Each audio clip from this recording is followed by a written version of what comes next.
Vriende, baie welkom. Ek dink hy is aan teens, hy is aan by my. Julle net kyk daar.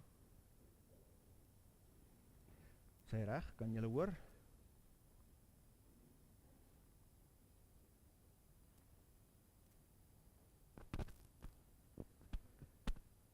Is hy aan? Ek hoor hom nie.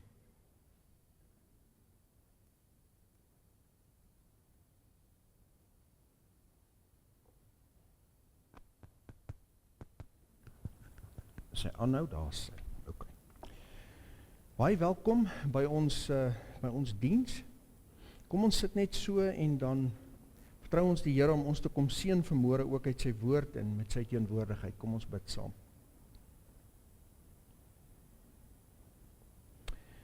Here, ons sal vir u vanmôre kom loof en kom prys, want ons weet, Here, dis net deur u genade dat ons veilig terug is, dat ons vanmôre weer kan by mekaar wees om na u kosbare en kragtige woord te luister. Dankie Here dat ons weet u is met ons, u sal ons nooit in die steek laat nie. Want u het u liefde aan ons bewys deur aan 'n vloekhout te sterf vir ons sodat ons kan lewe. Dankie dat ons weet Here dat u het gesê ek sal julle nooit begewe en julle nooit verlaat nie. Daarom wil ons vanmôre kom bid Here vir elkeen in ons midde en in ons gemeente en in ons gemeenskap wat u nodig het vanmôre, Here. Ons dink aan Dot wat haar sussie verloor het laas nag. Ons bid dat u vir haar sal kom seën en ondersteun selfs in hierdie moeilike tyd en dat u vir haar sal genees ook, Here, vir haar en haar familie. En Here, enigiemand anders wat vanmôre behoefte het, wat stikkend is of seer of in nood, ons kom lê hulle voor u voete neer, Here, want ons weet dat u wat die groot herder van die skape is, u sorg vir elkeen van ons en u genees en u tel op. Ons bid vir elke een, Here. Ons bid vir Sonet, Here, dat u ook vir haar sal aanhou genees en herstel na die afsterwe van Frans en dat u vir haar sal sterk maak, Here, in haar gees. En ons sê vir u dankie daarvoor. Sal u nou u woord vir ons oopbreek en ons harte oopmaak om te hoor wat u in u woord vir ons wil sê. Dankie daarvoor. In Jesus se naam. Amen.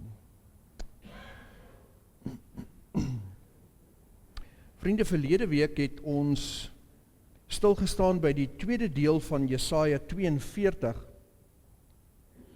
en ons het gekyk na die tema die werk van die nederige diensknegt.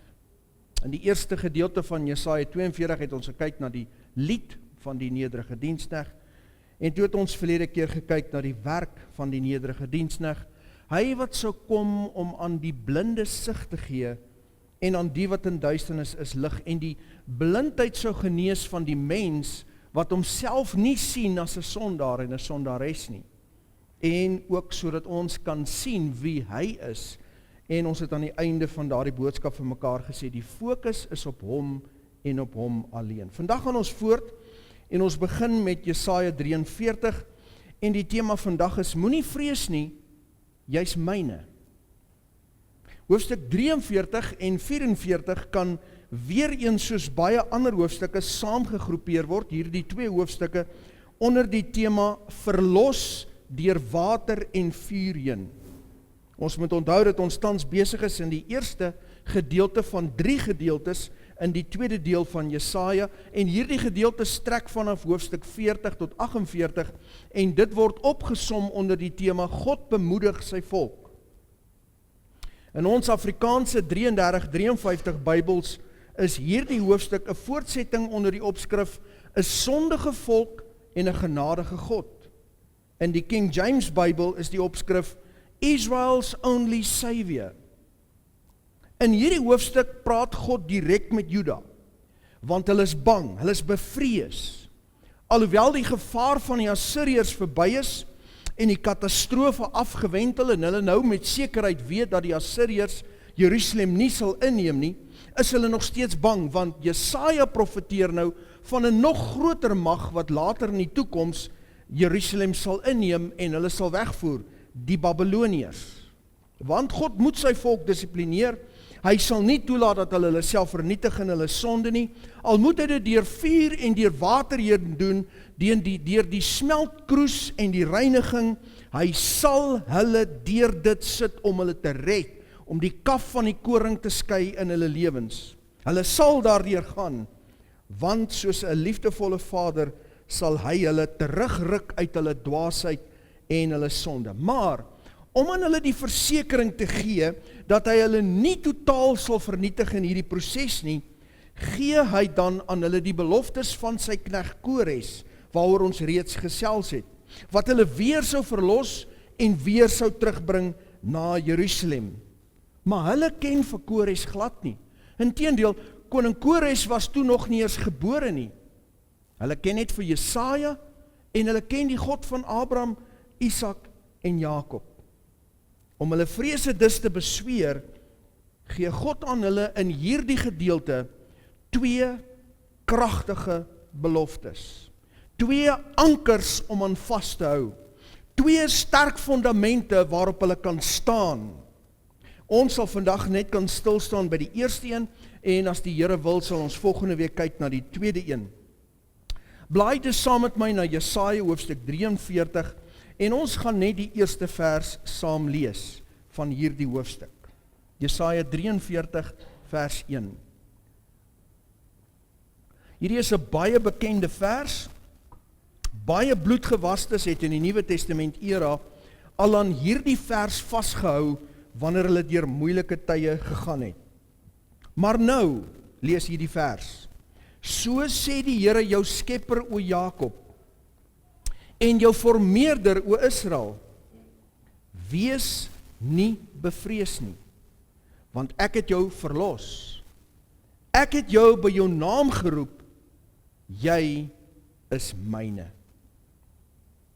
In hierdie vers vind ons die heel eerste fondament wat God aan hulle gee. Die heel eerste anker waarin hulle kan vasgryp as 'n volk.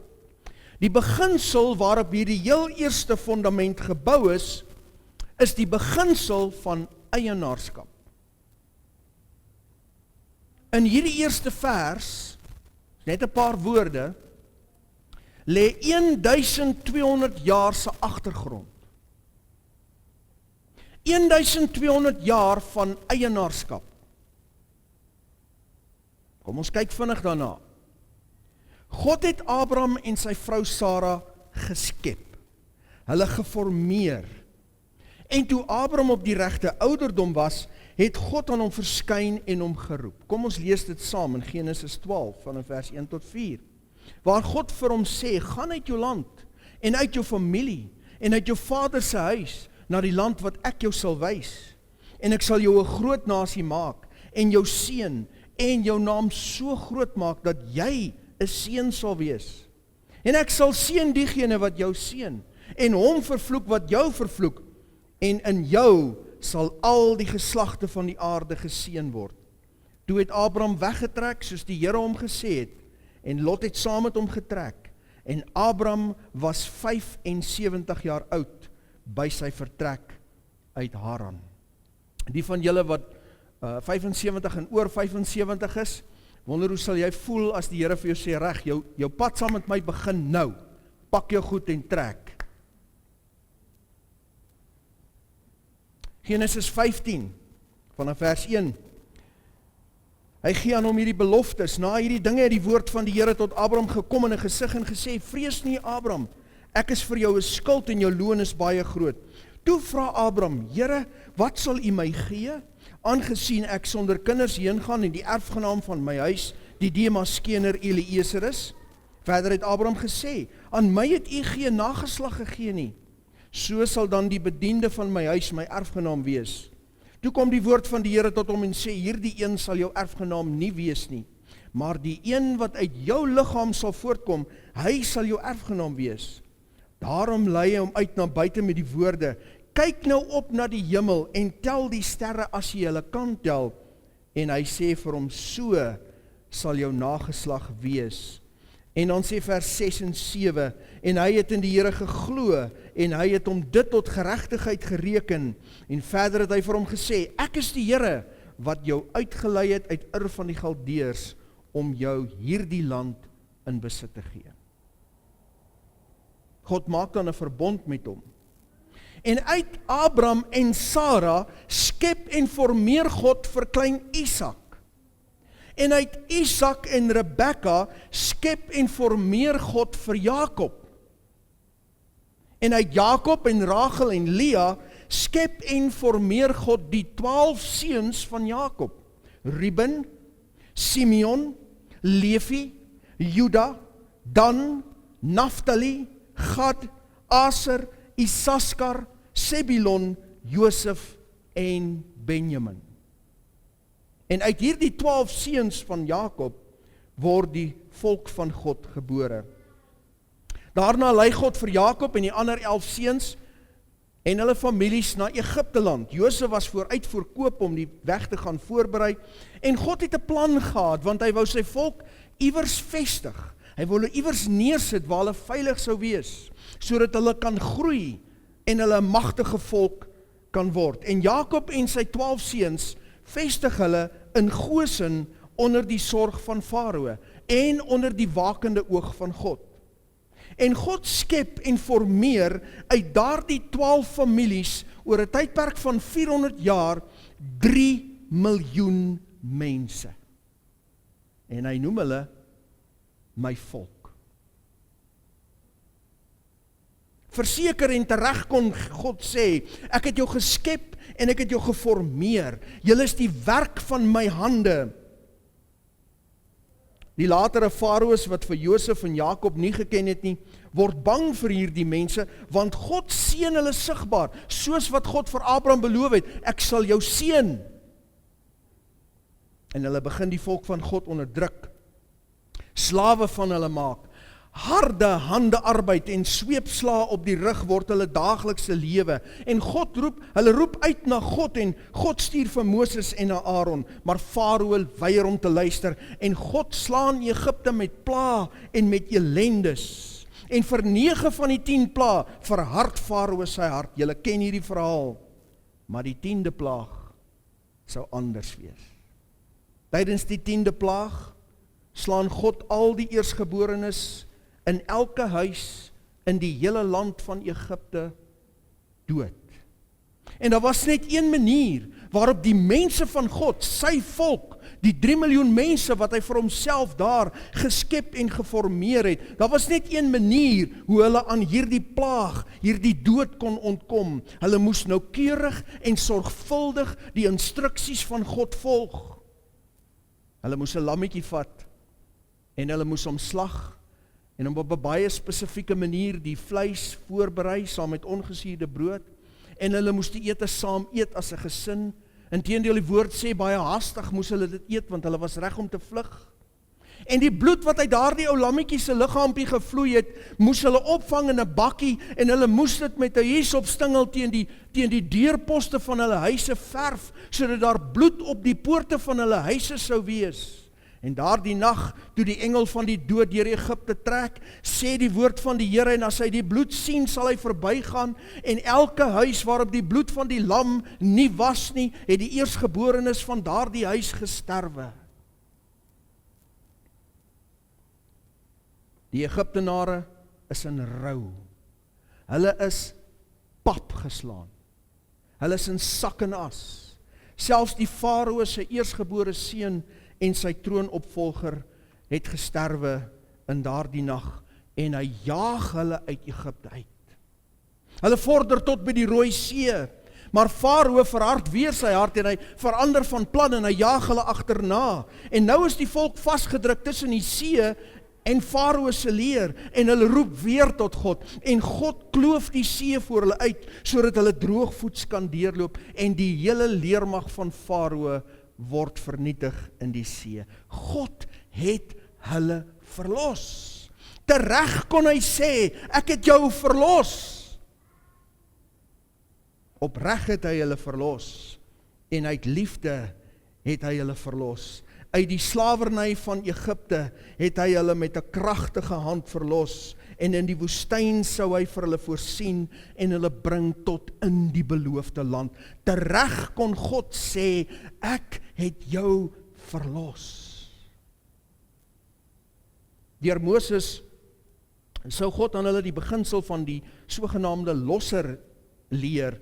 Wanneer 'n familielid wanneer hulle nou 'n volk was in hulle eie land, deur omstandighede in 'n onmoontlike skuldposisie beland het en daardeur 'n slaaf van sy skuldenaar geword het, kon 'n familielid wat in staat was finansiëel die losser word van daardie persoon en daardie persoon se skuld gaan betaal en hom verlos uit slawerny, die vryheid van die skuldenaar koop. God het hulle uit Egipte verlos deur hulle self daaruit te lei en iets vir hulle te doen wat hulle nie vir hulle self kon doen nie. En in die proses word God hulle losser. Tereg kon hy sê, ek het jou verlos. En dit alles, vriende, het gebeur omdat God vir Abraham geroep het uit Ur van die Galdeërs, soveel jare van tevore. Tereg kon God sê, ek het jou geroep. Alhoewel dit in Jesaja se dag net Juda en Benjamin was wat oorgebly het, was hulle steeds die volk van God, geroep uit Ur van die Galdeërs. Dan sê God 3 kragtige woorde deur Jesaja. Hy sê vir hulle, jy is myne. En hier sien ons die eerste kragtige fundament, eienaarskap.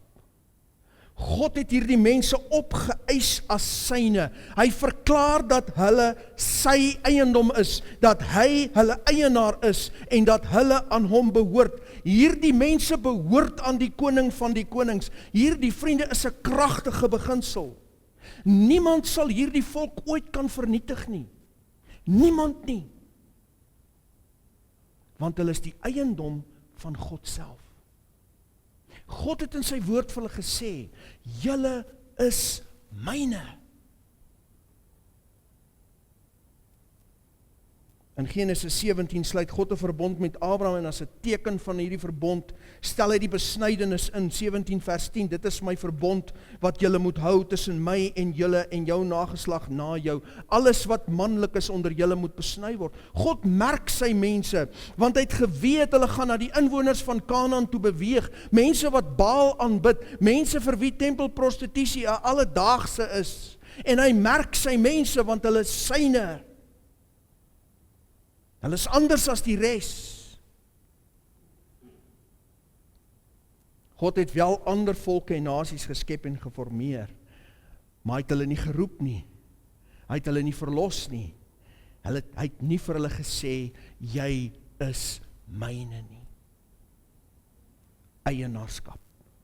Die kragtige beginsel van eienaarskap. Wanneer 'n dier die merk van die eienaar dra, dit kan wees 'n brandmerk op 'n bees, dit kan wees 'n tatoeëermerk op 'n skaap, dit kan wees die halsband van 'n hondjie om sy nek. Weet almal aan wie behoort hierdie dier? Daar is eienaarskap. Almal weet hierdie dier het 'n huis, het 'n plek van versorging, het iemand wat na hierdie dier kyk. Wanneer 'n dier die merk van die eienaar dra, is die kanse van daardie dier om te oorleef veel groter as 'n ongemerkte dier. En wanneer die dier die merk van die eienaar dra, kan die eienaar regtens daardie dier opeis. Eienaarskap beteken soveel dinge. Dit beteken ek is verantwoordelik vir jou. Dit beteken ek beskerm jou. Dit beteken ek versorg jou. Ek kyk na jou. Ek pas jou op. Wanneer iets in my naam geregistreer is, beteken dit is myne. Ek is verantwoordelik daarvoor. Ek hou dit in stand. Ek hou dit veilig. Maar wanneer iets aan niemand behoort nie, wanneer daar geen eienaarskap oor 'n dier of 'n stuk eiendom is nie, dan word dit verwaarloos, dit dwaal rond, word misbruik en word uiteindelik verlate. Maar wanneer iets aan iemand behoort, word dit normaalweg gekoester en versorg en bewaar en in stand gehou. En nou kan ek die kritikuste weer oorbrom en sê, ja, maar 'n mens kan nie besit word nie. Nie deur mense nie, ja. Maar God kan mense besit. God kan en mag mense besit. Hoekom? Want God het die mens gemaak. En God kan en mag die eienaar van mense wees. God het die mens geskape en het die reg om eienaarskap op te eis oor mense. En wat 'n wonderlike voorreg en wat 'n heerlike vrede is dit nie, om die eiendom van God te wees. Van Juda sê God deur Jesaja, julle is myne, ek besit julle, ek het julle gekoop, ek het julle verlos, ek sorg vir julle, ek waak oor julle. Dit maak nie saak hoe die mense van hierdie wêreld die volk van God haat nie. Dit maak nie saak hoe hulle rasem blaas nie. Dit maak nie saak wat hulle op Israel afvuur nie. Dit maak nie saak hoe hulle aanval en bedreig nie. Niemand sal daardie mense vernietig nie. Hulle is die eiendom van die lewende God. Jesaja 43 vers 1 sê dit vir ons duidelik. Hulle is myne, sê God. En daarom sê Jesaja vir hulle, julle hoef nie te vrees nie. God sal julle dra, selfs al dissiplineer hy julle, selfs al dissiplineer hy julle deur julle te laat wegvoer na Babylon, hy sal julle weer terugbring. Hierdie belofte van vers 1 was vir hulle gewees. Die eerste fondament waarop hulle kan bou en vertrou, is die fondament van eienaarskap. God het nie 'n huurkontrak met hulle nie, hulle is sy eiendom, sy ewige eiendom. Ons vind hierdie waarheid op verskeie plekke in die Ou Testament. Eksodus 19, kom ons kyk net vinnig na 1 of 2 of 3. Eksodus 19 vers 4, julle het self gesien wat ek aan die Egiptenaars gedoen het, dat ek julle op arensvlerke gedra en julle na my toe gebring het. As julle dan nou terdee na my stem luister en my verbond hou, sal julle my eiendom wees uit al die volke, want die hele aarde is myne en ek sal vir my 'n koninkryk van priesters, en julle sal vir my 'n koninkryk van priesters en 'n heilige nasie wees. Psalm 135 vers 4. Want die Here het Jakob vir hom uitverkies, Israel as sy eiendom. Maleagi 3 vers 16 tot 18. Toe het die wat die Here vrees met mekaar gespreek, en die Here het dit opgemerk en gehoor, en daar is 'n gedenkboek voor sy aangesig geskrywe, vir die wat die Here vrees en sy naam eer. Vers 17 sê, en hulle sal my tot 'n eiendom wees, sê die Here van die leerskare, op die dag wat ek skep, en ek sal met hulle medelee hê, soos 'n man medelee het met sy seun wat hom dien. En dan sê vers 18, dan sal julle weer die onderskeid sien tussen die regverdige en die goddelose, tussen die wat God dien en die wat hom nie dien nie. Johannes skryf van die volk van God in die Here Jesus se dag net voor sy bediening begin in Johannes 1 vers 11. Hy het na sy eiendom gekom en sy eie mense het hom nie aangeneem. Hulle was en is die eiendom van God. Nou vriende, in die Nuwe Testament word die genade van God deur ons Here Jesus se dood beskikbaar gestel vir almal wat daarna vra. In die Nuwe Testament word almal wat hom aanroep vir verlossing en redding en vergifnis in Christus kinders van Abraham, ook deel van God se mense, word ons ingeënt op die olyfboom en word ons ook die eiendom van God. Paulus skryf dit so mooi in Galasiërs 3 vers 6 tot 9. Hy sê, net soos Abraham in God geglo het, en dit is hom tot geregtigheid gereken. Julle verstaan dat die wat uit die geloof is, hulle is kinders van Abraham. Hy praat hier van Nuwe Testamentiese Christene. En die skrif wat vooruitgesien het dat God die heidene uit die geloof sou regverdig, het vooraf van Abraham die evangelie verkondig met die woorde, in jou sal al die volke geseën word, sodat die wat uit die geloof is, geseën word saam met die gelowige Abraham. Ook in Efesiërs 1 vers 13 tot 14. In wie julle ook, nadat julle die woord van die waarheid, die evangelie van julle redding gehoor het, in wie julle nadat julle ook geglo het, verseël is met die Heilige Gees van die belofte, wat die onderpand is van ons erfdeel, om sy eiendom te verlos, tot lof van sy heerlikheid. Titus 2 vers 1 tot 4, vers 11 tot 14. Want die reddende genade van God het aan alle mense verskyn en leer ons om die goddeloosheid en wêreldse begeerlikhede te verloon, ingetoe en regverdig en vroom in die teenwoordige wêreld te lewe, terwyl ons die salige hoop en die verskyning van die heerlikheid verwag, van die groote God en ons verlosser, Jesus Christus, wat homself vir ons gegee het, om ons te verlos van alle ongeregtigheid en vir homself 'n volk as sy eiendom te reinig, ywerig in goeie werke. Petrus verklaar dit ook in 1 Petrus 2 vers 9 tot 10. Julle is 'n uitverkore geslag, 'n koninklike priesterdom, 'n heilige volk, 'n volk as eiendom verkry. 'n volk as eiendom verkry om te verkondig die deugde van hom wat julle uit die duisternis geroep het tot sy wonderbare lig. Julle wat vroeër geen volk was nie, maar nou die volk van God is, aan wie toe geen barmhartigheid bewys is nie, maar nou bewys is. Ek dink nie ons besef die ongelooflike voorreg wat dit is om 'n bloedgewaste kind van God te wees nie, om die eiendom van God te wees, om aan hom te behoort, om onder sy spesiale versorging te wees nie. Ons Heiland stel dit so in die Nuwe Testament, Johannes 10, vanaf vers 11 sê, ek is die goeie herder. Die goeie herder lê sy lewe af vir die skape, maar die huurling wat nie 'n herder is nie, en van wie die skape nie die eiendom is nie, sien die wolf kom en laat die skape staan en vlug, en die wolf vang hulle en jaag die skape uit mekaar, en die huurling vlug omdat hy 'n huurling is, en niks vir die skape omgee nie. Hoekom nie? Want hulle is nie sy eiendom nie. En dan sê hy, ek is die goeie herder, ek ken my eie, en word deur my eie geken. Elke bloedgewaste kind van God is God se persoonlike eiendom. Om die eiendom van God te wees, beteken dat ek en jy geestelik onaantastbaar is. Onaantastbaar. Jy mag versoek word, ja, en ons word versoek. Ons kan getuister word, ja, ons word getuister, die duiwel tuister ons, die wêreld tuister ons. Ons kan vermoei word, maar niks kan ons skei van die liefde van God, wat daar in Christus Jesus ons Here is nie.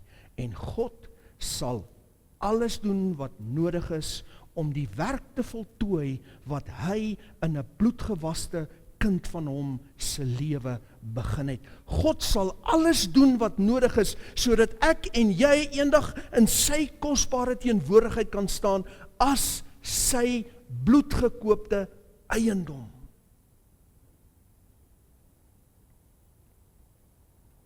Hy sal nie toelaat dat ons bo ons maat versoek word nie. Hy sal sy engele aangaande ons bevel gee. Hy sal sy gees in ons uitstort keer op keer om ons brandende te hou, totdat ons by die poorte van sy koninkryk aankom. Al wat ek en jy moet doen, is om vas te klem aan hom, in hom te bly, en aan hom gehoorsaam en getrou te wees. En as ek en jy in die regte verhouding met hom is, en ons is totaal oorgegee aan hom, en ons is nie mense wat in sonde lewe nie, ons het ons rug op die wêreld gedraai, ons hou ons lewenswandel onder die heidene skoon, soos wat die Nuwe Testament ons aanmoedig om te doen, en ons die bevel gee om te doen, dan is ons geestelik onaantastbaar, want ons is die eiendom van God. Die mense wat God verwerp, behoort ook aan iemand. Johannes 15 vers 18 tot en met vers 19 sê die Here Jesus baie interessante woorde aan sy disippels. Hy sê, as die wêreld julle haat, moet julle weet dat hy my voor julle gehaat het. As julle van die wêreld was, sou die wêreld sy, wat lief hê? Sy eiendom lief hê. Maar omdat julle nie van die wêreld is nie, maar ek julle uit die wêreld uitverkies het, daarom haat die wêreld julle. Die wêreld en Satan het ook eiendom. Die mense wat ongered is en wat hulle rug op God draai, is ook die eiendom van iemand. Jy sien, ons het hierdie persepsie as mense, dat ons is die heel wonderlikste wesens op aarde, en ons bepaal alles, en ons beheer alles, maar skriftuurlik is die waarheid, jy en ek behoort aan een van twee entiteite. Of God en sy koninkryk, of die wêreld en sy prins. Net een van daai twee.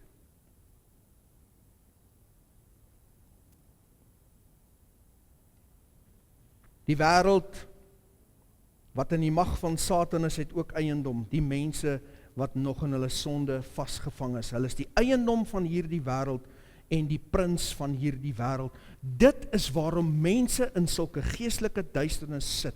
Dit is waarom die lewens van mense wat God nie aangryp nie, so uitmekaar uitval. En dit is waarom Satan die reg het om hulle lewens te vernietig, want hulle is sy eiendom.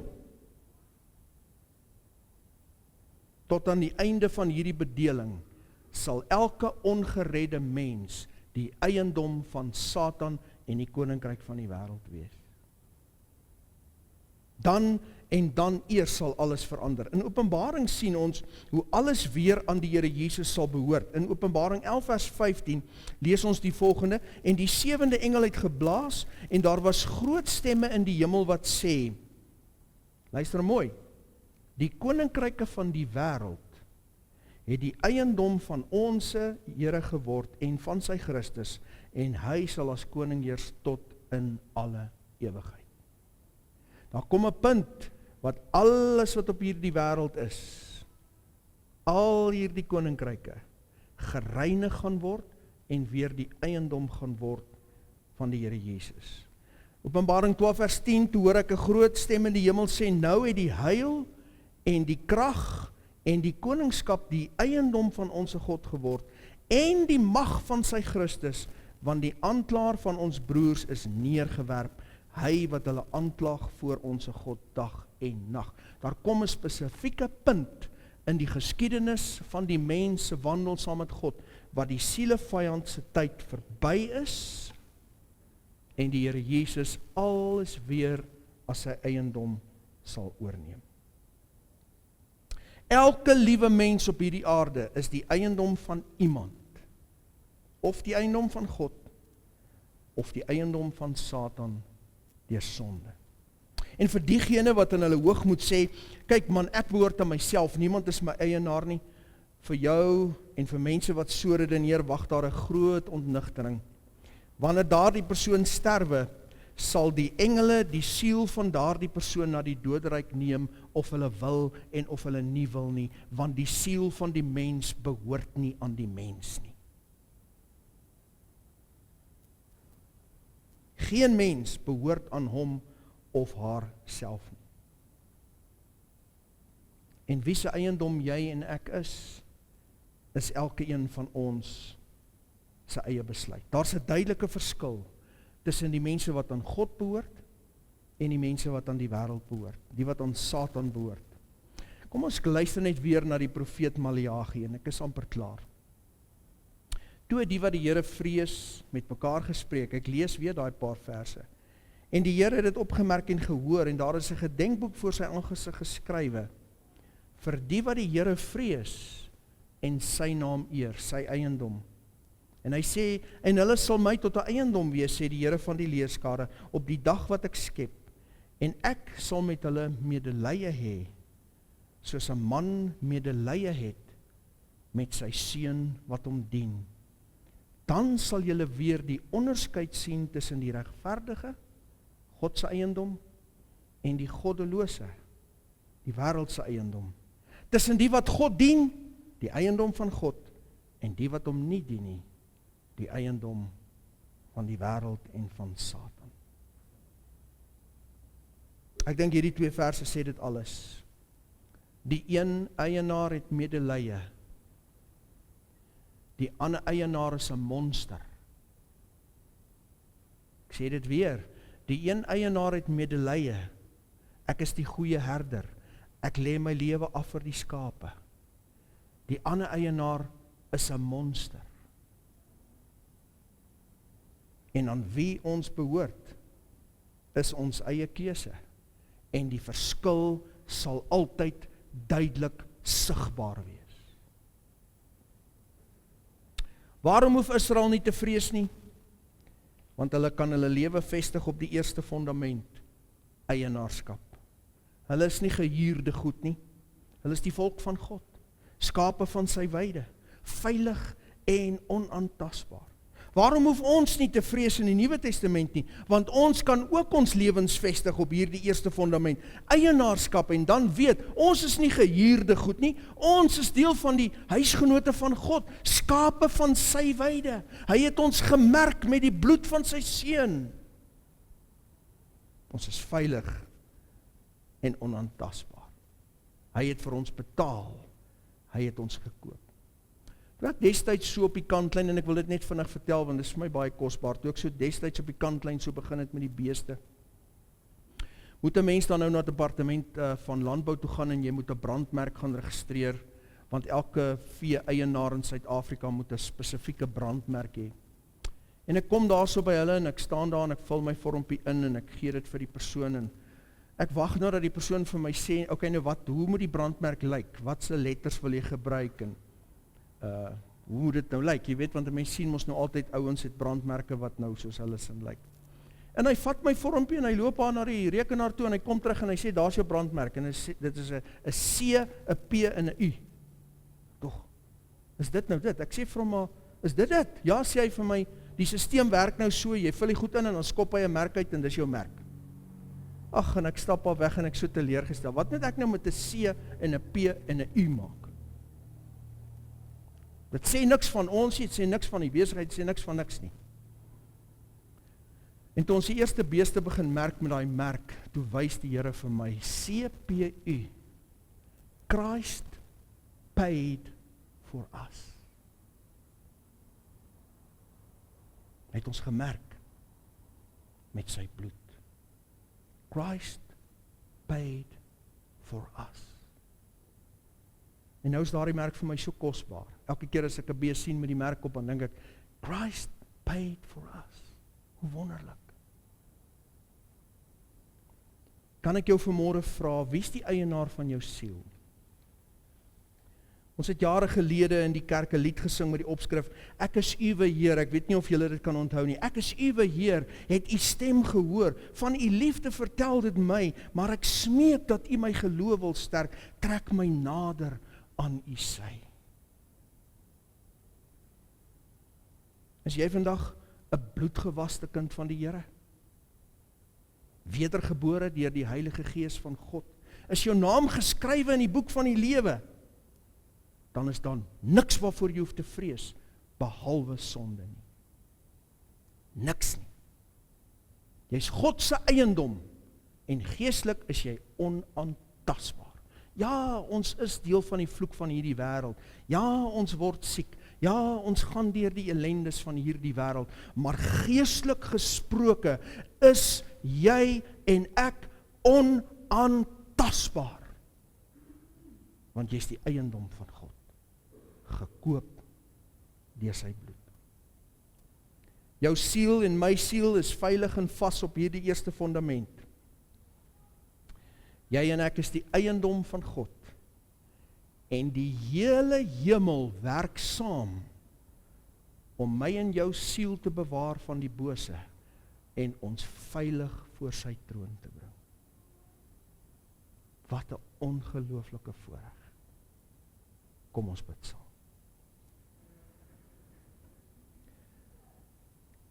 Here, dankie dat u volk die versekering het dat u hulle vashou, want u het gesê, julle is myne. Dankie dat elke bloedgewaste kind van die Here vanmôre in hierdie gebou en wat na hierdie boodskap luister kan sê, ek is die eiendom van God. Niks en niemand kan my uit die hand van God ruk nie. Ek is gekoop deur die bloed van die lam. Ek is gemerk met die bloed van die lam. My naam is geskrywe in die boek van die lewe. Wat 'n groot voorreg. Here, vir hulle wat nie hierdie sekerheid het nie, en wat vanmôre sê, miskien later na hierdie boodskap luister op ons kanaal en sê, maar ek ken nie die Here nie, ek weet nie waarvan praat jy nie, Andries. Ag, wil jy nie die Here aanroep om jou te red? Wil jy nie jou sonde voor God bely en jou sondige toestand voor God bely en hom aanneem as verlosser en saligmaker en jou hart oopgooi vir die Heilige Gees, jou lewe voor God neergooi en die eiendom van God word nie? Die enigste ander eienaar is 'n monster. Ek bid vir so 'n persoon, Here, dat U daardie harte sal oopbreek en dat mense op hulle gesig sal val voor U en sê, Here, maak my deel van U kudde as 'n skaap van U weide, sodat U ook oor my die goeie herder kan wees. Ons dank U daarvoor, Here, en ons vra dit net in Jesus se naam. Amen.